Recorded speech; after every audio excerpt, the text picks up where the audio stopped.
नमस्कार. महाराष्ट्राचे राजकारण या यूट्यूब चॅनलमध्ये तुम्हा सर्वांचं स्वागत. या यूट्यूब चॅनलच्या माध्यमातून आपण महाराष्ट्रातील 48 लोकसभा मतदारसंघाचा आढावा घेतलेला आहे. सध्या आपण महाराष्ट्रातील 288 विधानसभा मतदारसंघाचा आढावा घेत आहोत. महाराष्ट्राचे राजकारण या यूट्यूब चॅनलवरती आपण रोज एका नवीन विधानसभा मतदारसंघाचा व्हिडिओ अपलोड करत असतो. तो अपलोड केलेला व्हिडिओ तुम्हाला समजावा, तुमच्या मोबाईलला नोटिफिकेशन यावं, यासाठी या यूट्यूब चॅनलला सबस्क्राईब करा. आज आपण नांदेड जिल्ह्यातील मुखेड या विधानसभा मतदारसंघाचा आढावा घेणार आहोत. या मुखेड विधानसभा मतदारसंघात नांदेड जिल्ह्यातील मुखेड तालुका आणि कंधार तालुक्यातील पेठवडज आणि कुर्ला या दोन महसूल मंडळाचा समावेश होतो. 2008च्या परिसीमन आयोगाने मतदारसंघ पुनर्रचना करताना या मुखेड विधानसभा मतदारसंघास 91 क्रमांक दिलेला आहे. या नांदेड लोकसभा मतदारसंघाच्या नकाशात आपण हा मुखेड विधानसभा मतदारसंघ ॲरोच्या माध्यमातून दाखवलेला आहे. अगदी नैऋत्येच्या दिशेला या नांदेड लोकसभा मतदारसंघाच्या नकाशात हा मुखेड विधानसभा मतदारसंघ येतो. 2019च्या विधानसभा निवडणुकीत या मतदारसंघात काय समीकरण राहिलं होतं ते देखील आपण थोडक्यात बघणार आहोत. 2019च्या विधानसभा निवडणुकीत भाजपचे उमेदवार तुषार राठोड यांचा या मतदारसंघातून विजय झाला होता. त्यांनी काँग्रेसचे भाऊसाहेब पाटील यांचा पराभव केला होता. तुषार राठोड यांना 1,02,573 मते, तर काँग्रेसचे उमेदवार भाऊसाहेब पाटील यांना 70,710 मते मिळाली होती.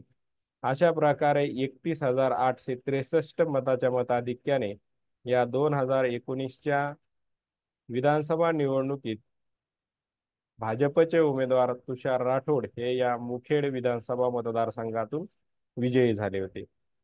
मागील 2014च्या विधानसभा निवडणुकीत भाजपचे उमेदवार आणि तुषार राठोड यांचे वडील गोविंदराव राठोड हे या मतदारसंघातून विजयी झाले होते.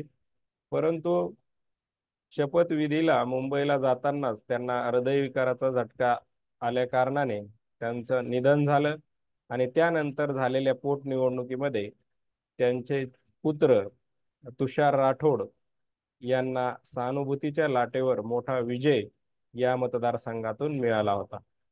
आता 2019 आणि 2014च्या विधानसभा निवडणुकीत या मतदारसंघात काय समीकरण राहिलं होतं ते देखील थोडक्यात बघणार आहोत. 2014च्या विधानसभा निवडणुकीत महाराष्ट्रातील प्रमुख पक्ष काँग्रेस, राष्ट्रवादी काँग्रेस, भाजप, शिवसेना हे स्वतंत्र निवडणूक लढले होते. सर्वच प्रमुख पक्षाने आपले उमेदवार निवडणूक रिंगणात उतरवले होते. तर 2019च्या विधानसभा निवडणुकीत काँग्रेस, राष्ट्रवादी काँग्रेस यांची आघाडी, तर भाजप, शिवसेना यांची युती होती. हा प्रमुख फरक या दोन निवडणुकांमध्ये होता. 2014च्या विधानसभा निवडणुकीत भाजपचे उमेदवार गोविंदराव राठोड यांचा या मतदारसंघातून विजय झाला होता. त्यांनी काँग्रेसचे उमेदवार हनुमंतराव पाटील यांचा पराभव केला होता आणि शिवसेनेचे उमेदवार तिसऱ्या क्रमांकावर या मतदारसंघातून 2014च्या विधानसभा निवडणुकीत होते.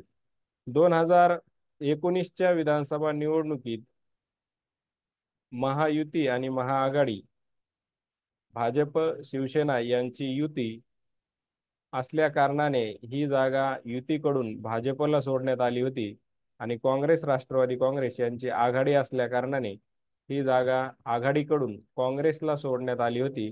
आणि मग या निवडणुकीत भाजपचे उमेदवार तुषार राठोड यांनी काँग्रेसचे उमेदवार भाऊसाहेब पाटील यांचा पराभव केला होता.